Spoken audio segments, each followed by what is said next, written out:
बोले वृंदावन बिहारी लाल की। प्रहलाद जी की भांति एक और बड़े प्यारे भक्त थे, छोटी सी आई ध्रुव जी, उनके बारे में हम चर्चा करते हैं। एकदा सुरचे पुत्र मकन मारू गिलालियेन उत्तमं नारुरुचितं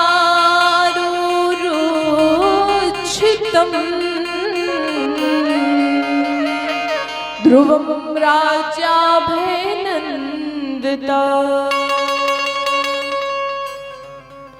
देखिए उत्तानपाद, श्री सुखदेव जी कहते हैं कि हे राजा परीक्षित, उत्तानपाद कौन है? इस संसार में रहने वाला हर व्यक्ति जिसके दो हाथ, दो पैर, एक मुख, दो आंखें, दो कान है, वो सब उत्तानपाद है। मैं भी उत्तानपाद हूं, आप भी उत्तानपाद हैं। श्रवण करने वाला उत्तानपाद है, वक्ता श्रवण कराने वाला भी उत्तानपाद है। सब संसार में उत्तानपाद। उत्तानपाद की दो पत्नियां थी, सुरुचि एवं सुनीति। सुनीत बड़ी नीतवान, नीत पे चलने वाली, बड़ी कोमल हृदय, और सुरुचि बड़ी कठोर हृदय वाली, वाणी भी कठोर, हृदय भी कठोर, बिल्कुल कर्कश वाली। सुरुचि के पुत्र थे उत्तम, जो कि छोटी बहन थी, और बड़ी बहन सुनीति के पुत्र थे ध्रुव। तो एक बार उत्तम जो थे राजा उत्तानपाद की गोद में बैठे हुए थे, खेल रहे थे। ध्रुव जी ने देखा, उनका भी मन हुआ, वे भी जाने लगे। तभी सुरुचि ने पकड़ के रोक लिया कि नहीं, तुम अपने पिता की गोद में नहीं बैठ सकते, तुम मेरे पुत्र नहीं हो ना। जाओ वन में जाओ और भगवान से तपस्या करो कि भगवान मुझे माता सुरुचि का पुत्र बना के भेजो, ताकि मैं अपने पिता की गोद में बैठ सकूं। ये बात उनको बड़ी चुभ गई, तो दौड़ते हुए जाते हैं अपनी माता सुनीति के पास, उन्हें सारी बात बताई। तब उनकी माता ने कहा, ठीक ही तो कह रही है सुरुचि, तुम मेरे पुत्र हो, जिसके कारण तुम अपने पिता की गोद में भी नहीं बैठ सकती। जाओ जाके वन में तपस्या करो, भगवान मिल जाए तो कह देना कि सुरुचि के गर्भ से जन्म लेना है। पुत्र, तुमने संसार में आके बहुत बड़ी गलती की। तुम्हारी पहली गलती तो यह है कि तुम मनुष्य रूप में आए हो। जिस प्रकार तुम्हारे गुण हैं, जिस प्रकार तुम्हारा चरित्र है, तुम्हें तो देव रूप में आना चाहिए था। तुम क्यों मनुष्य रूप में आए हो? जाओ वन में जाओ। उन्होंने बात को अपने हृदय में धारण कर लिया और भगवान को प्राप्त करने के लिए वन में चले गए। मार्ग में नारद जी से भेंट हुई। नारद जी ने उनकी परीक्षा लेना चाहिए, लेकिन उनका तेज देख करके उन पर प्रेम बरसाने लगे। उनको गुरु मंत्र प्रदान किया, ओम नमो भगवते वासुदेवाय नमः, गुरु मंत्र दिया। इसके बाद ध्रुव जी ने जाकर के वन में तपस्या करनी शुरू कर दी। पहला महीना तपस्या कर रहे हैं, फल खा करके भगवान का भजन कर रहे हैं, प्राणवृत हो गए, ब्रह्मांड में अटके हुए हैं। तब जब ब्रह्मांड में जाकर के ध्रुव जी के प्राण अटक गए, देखिए 5.5 वर्ष के बालक ने क्या क्या नहीं कर दिया। जब प्राण ब्रह्मांड में अटक गए, जितने भी देवी देवता थे, 33 कोटि देवी देवता, सबकी श्वास रुक गई। कोई श्वास नहीं ले पा रहा, सांस नहीं ले पा रहा। सब गए दौड़ते हुए ब्रह्मा जी के पास कि देखिए क्या हो रहा है, हम लोग श्वास नहीं ले पा रहे हैं। ब्रह्मा जी कह रहे, अरे मैं तो खुद यही हालत में हूँ, मैं खुद श्वास नहीं ले पा रहा हूँ, मैं तुम्हारी कैसे सहायता करूँ। ये ना नारायण का एक छोटा सा भक्त है, जिसकी वजह से हमारे श्वास नहीं आ रही है, उसके प्राण अवरुद्ध हो गए, ब्रह्मांड में अटक गए हैं। जल्दी से चलते हैं नारायण के पास और उन्हें बोलते हैं कि जाकर के अपने भक्त को दर्शन दो, नहीं तो हम ऐसे ही रह जाएंगे। सभी दौड़ करके जाते हैं क्षीर सागर नरेश नारायण के पास, उन्हें बताते हैं कि ये प्रभु आप ये क्या कर रहे हैं, जाइए, आपका भक्त आपको इतने समय से पुकार रहा है, भजन कर रहा है, लेकिन आप है कि वो दर्शन देने का नाम ही नहीं ले रहे हैं। देखिए ना, हमारे श्वास नहीं आ रही है, हम सांस नहीं ले पा रहे हैं, जाइए जाकर के उसको दर्शन दीजिए, हमारी पीड़ा को खत्म करिए। तब नारायण ने कहा, आप चिंता मत करिए देव, मैं तो अभी जा ही रहा था उसे दर्शन देने के लिए। यहाँ मेरे प्रभु ध्रुव जी के सामने पहुंच गए और कहने लगे, हे पुत्र अपने नेत्र तो खोलो, तुम मुझे इतने समय से बुला रहे थे, लो मैं आ गया हूं और मैं आया हूं तो तुम अभी भी आंखें बंद किए खड़े हो। ध्रुव जी ने अपने नेत्र खोले, देखा नारायण सामने है। नारायण ने बोला, मांगो जो तुम्हें मांगना है मैं सब दूंगा। राज मांगना है, पाठ मांगना है, क्या चाहिए सब दूंगा।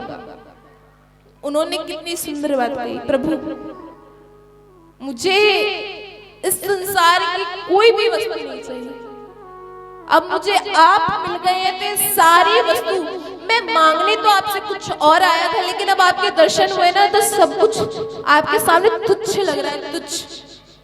ऐसा लग रहा है आपके सामने किसी चीज को मैं किससे मोल कर दूं आपका। प्रभु यदि आप मुझे कुछ देना ही चाहते हैं तो आपके चरणों में बस मुझे भक्ति प्रदान करें, मैं केवल इतना ही चाहता हूं। तब जब ये बात नारायण ने सुनी, उन्होंने कहा, हे ध्रुव तुम, मैं जानता हूं तुम मेरे कितने बड़े भक्त हो, तुम मेरे अनन्य भक्त हो। अनन्य ममता वैष्णो ममता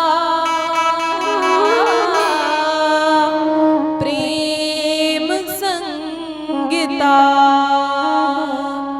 भाव हासाएव सांद्रात्मा बुधो प्रेमानिगधति। मैं जानता हूं तुम मेरे कितने बड़े भक्त हो, लेकिन ये समय ना भजन करने का नहीं है, भक्ति करने का नहीं है। जाओ तुम जाकर के अभी राजपाट संभालो, जब तुम उस लायक हो जाओगे, जब मुझे लगेगा कि हाँ अब तुम तैयार हो मेरे भक्ति को प्राप्त करने के लिए, तब मैं तुम्हें खुद तुम्हारे पास आऊंगा तुम्हें लेने के लिए। अभी जाओ राजपाट संभालो, अपनी पिता माता की सेवा करो। यह बात सुनकर के ध्रुव जी वापस अपने राज्य की ओर चले जाते हैं, माता पिता के चरण स्पर्श करते हैं और राजपाट चलाने लगते हैं। बोले वृंदावन बिहारी लाल की। श्री सुखदेव जी कहते हैं कि हे राजा परीक्षित, राजा बलि वे कौन है, आज मैं आपको उनके बारे में बताने जा रहा हूं। देखिए राजा बलि जो है शुक्राचार्य जी के शिष्य हैं, और एक बार राजा बलि शुक्राचार्य जी के पास जाते हैं, उनसे पूछते हैं कि बताइए मैं क्या करूं कि मैं देवताओं पे चढ़ाई करता हूं, क्योंकि उन्होंने हमसे अमृत तो छीन लिया है, समुद्र मंथन हुआ, अमृत निकला, तो अमृत में तो उन्होंने हमसे छीन लिया, हमें कुछ नहीं मिला, और जब भी हम उन पे चढ़ाई करने जाते हैं तो हम हार जाते हैं। कुछ उपाय बताएं जिससे हम उनसे जीत सके। तब शुक्राचार्य जी ने बताया, देखिए 3 सेवाएं हैं जो व्यक्ति संसार का कोई भी कर लेना, 3 सेवाएं सच्चे हृदय से, तो उसको संसार में समाप्त करने वाला, पराजित करने वाला कोई नहीं है। शुक्राचार्य जी की बात सुनकर राजा बलि कहने लगे, अच्छा ऐसे भी कोई बात है, बताइए कौन सी सेवाएं हैं। तब उन्होंने बोला 3 प्रकार की सेवाएं जो जब सबसे महत्वपूर्ण है, संत सेवा, गौ सेवा और गुरु सेवा। संत की सेवा करनी चाहिए, गुरु की सेवा करनी चाहिए और गौ गाय की सेवा करनी चाहिए। जिस व्यक्ति ने तीनों सेवाएं कर ली ना, तो समझो इस संसार में कोई पैदा ही नहीं हो सकता उसे कभी हराने वाला। राजा बलि ने ये तीनों सेवाएं बड़े मन से करी और शुक्राचार्य जी की आज्ञा पा करके देवलोक को चढ़ाई कर दी।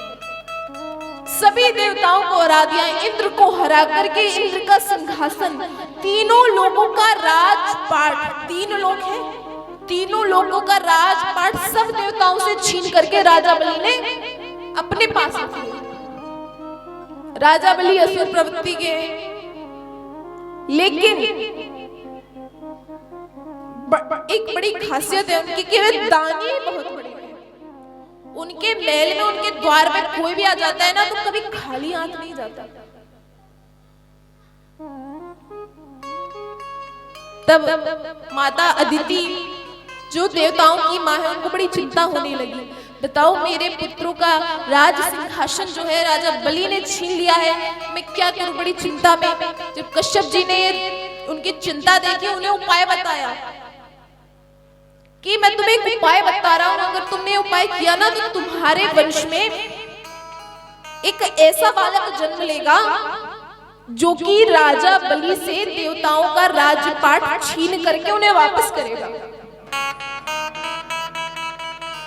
तो उस व्रत का नाम है पयोव्रत।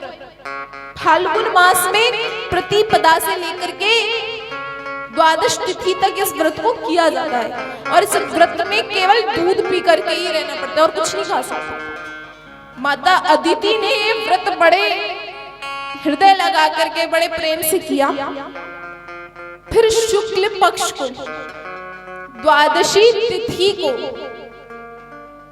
मेरे वामन भगवान दिन के ठीक 12 बजे उनका अवतार हुआ। बोले वामन भगवान की। देखिए वामन भगवान की झांकी ना बड़ी विचित्र है, बड़ी अलग सी है। कभी आपने विचार ही नहीं किया होगा कि जो भगवान है वो छोटे भी हो सकते हैं। आज तक हम लोगों ने क्या सोचे कि भगवान कितने लंबे रहे होंगे। देखिए वामन भगवान की जो झांकी है ना वो वामन अंगुल के हैं, तभी उनका नाम वामन भगवान है। वामन अंगुल के हैं जिसके जैसे नाम वामन पड़ा। जब अवतार हुआ सभी देवताओं ने कुछ ना कुछ उन्हें दान किया। उन्होंने बृहस्पति जी से जो देवताओं के गुरु हैं उनसे दीक्षा प्राप्त की, जनेऊ संस्कार कराया और सभी देवताओं ने कुछ ना कुछ उनको दिया। किसी ने छाता दिया, किसी ने खड़ाऊ दे दी, किसी ने कमंडल दिया, सबने कुछ ना कुछ दिया और उनके कमंडल में दक्षिणा दे दी। वे दक्षिणा लेकर के वे जाते हैं बृहस्पति जी के पास। तो बृहस्पति जी ने कहा देखो यदि तुम मुझे कुछ देना चाहते हो सच्चे हृदय से तो तुम जितने भी देवता हैं उनके जो तीनों लोगों का राजपाट जो राजा बलि छीन करके बैठा है ना, उन देवताओं को उनका राजपाट राजा बलि से वापस दिला दो। बस इतना मांगता हूं, करोगे? राजा बलि से राजपाट दिलाओगे? तब वामन भगवान ने कहा ठीक है गुरु, जैसा आप कहेंगे मैं वैसे ही करता हूँ।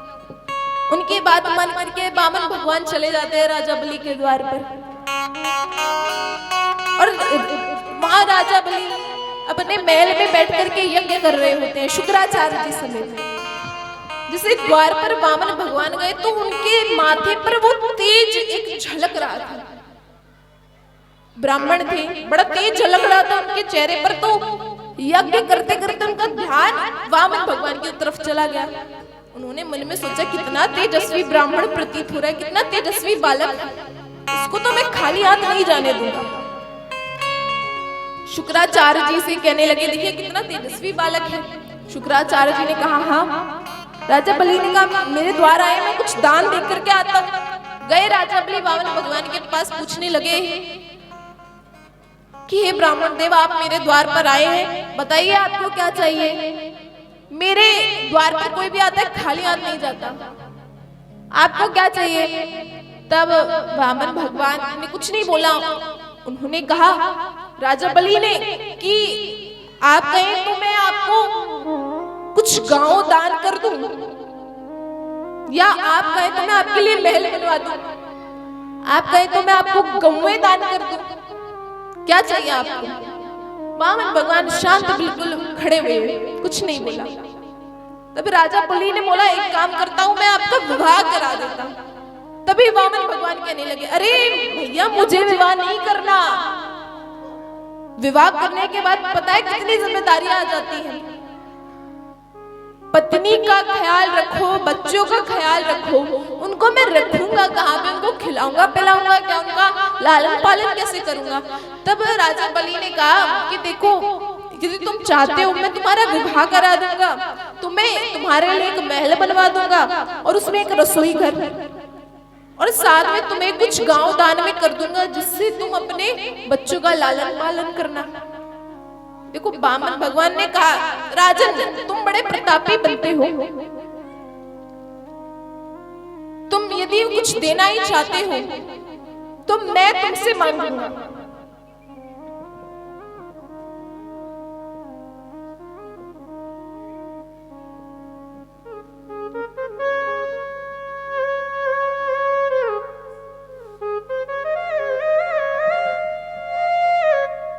उन्होंने कहा कि मांगिए, आप जो मांगना चाहते हैं मैं दूंगा। उन्होंने कहा आप मुझे 2.5 पग भूमि दान कर दीजिए। राजा बलि सुन करके बड़े अचंभे में चकित हो जाते हैं। 2.5 पग भूमि दान में मांगता कौन है? ये बात उनको बड़ी अटपटी लगी। उन्होंने कहा बस और कुछ नहीं मांगना। तो राजा बलि की बात सुनकर के उन्होंने कहा नहीं, मुझे और कुछ नहीं चाहिए, देखो देना है तो मुझे यही दो, और मैं क्या करूंगा। राजा बलि ने कहा ठीक है। फिर यहाँ शुक्राचार्य जी को कुछ कुछ आभास होने लगा कि शायद ये नारायण तो राजा बलि से उसका राजपाट छीनने तो नहीं आए हैं। तो इशारे में बड़ा समझाने का प्रयास किया, लेकिन राजा बलि ने समझा ही नहीं। वे वामन भगवान के तेज को देख करके उसमें इतना मोहित हो गए कि वामन भगवान के सिवा ध्यान कहीं जा ही नहीं पा रहा है। उन्होंने कहा राजा बलि ने कि चलो ठीक है, दान देता हूं, मैंने आपको 2.5 पग भूमि दान कर दी। तब वामन भगवान ने कहा क्या तुम्हें दान करना नहीं आता क्या? उन्होंने बताया कि जब कुछ दान किया जाता है तो संकल्प लिया जाता है जल पढ़ करके। जाओ मेरे कमंडल में जल भर करके आओ, फिर संकल्प लेकर के दान करते हैं। तब उनके कमंडल में जब जल भरने लगे तो शुक्राचार्य जी को तो पूरा आभास हो गया कि ये पक्का नारायण ही है जो राजा बलि के साथ छल करने के लिए आए हैं। जाकर के शुक्राचार्य जी उनके कमंडल की नलकी पर बैठ गए जहां से जल निकलता है, ताकि जल बाहर ना आए। जब वामन भगवान ने ऐसा किया तो जल बाहर नहीं आया। तब उन्होंने एक सीख लेकर के उसके अंदर डाल दी नलकी में। तो क्या हुआ, अंदर बैठे शुक्राचार्य जी जिन्होंने बिल्कुल छोटा कीट का रूप धारण किया हुआ था, उनकी एक आंख फूट गई और उनकी एक आंख का राम नाम सत्य हो गया। जब से आप आज भी देखेंगे तो जो कौवा होता है ना, वो एक आंख से दिखता नहीं है उसको, वो शुक्राचार्य जी का रूप का ही प्रतीक माना जाता है। तो जब से उसके पश्चात वामन भगवान ने संकल्प लिया, राजा बलि का संकल्प कराया। वामन भगवान ने कहा अब इसके बाद ना ब्राह्मण के ना जिनको तुमने दान दिया उसके चरण स्पर्श करने होते हैं। जैसे ही राजा बलि चरण स्पर्श करने के लिए झुका, तब वामन भगवान ने अपना असली खेल दिखाया। उन्होंने ले लिया अपना चतुर्भुजी रूप,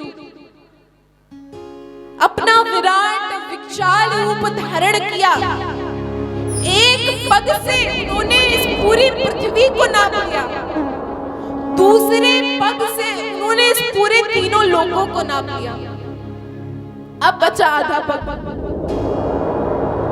कहने लगे राजा बलि से कि ये राजा, मैंने 2 पग तो नाप लिया, अब आधा पग मैं कहाँ नापूं, जगह ही नहीं बची। तब राजा बलि बड़े दीन के समान कह रहा, प्रभु आपने सब कुछ तो नाप लिया, लेकिन अभी मैं बाकी हूं। राजा बलि स्वयं धरती पर लेट गया और कहने लगा, प्रभु आपने सब नाप लिया लेकिन मुझे नहीं नापा। राजा बलि से वामन भगवान बड़े प्रसन्न हो गए और उनसे तीनों लोक का राज्य ले लिया और उन्हें सोतल लोक के राजा बना दिया और वहां से अंतर ध्यान हो गए। बोले वामन भगवान की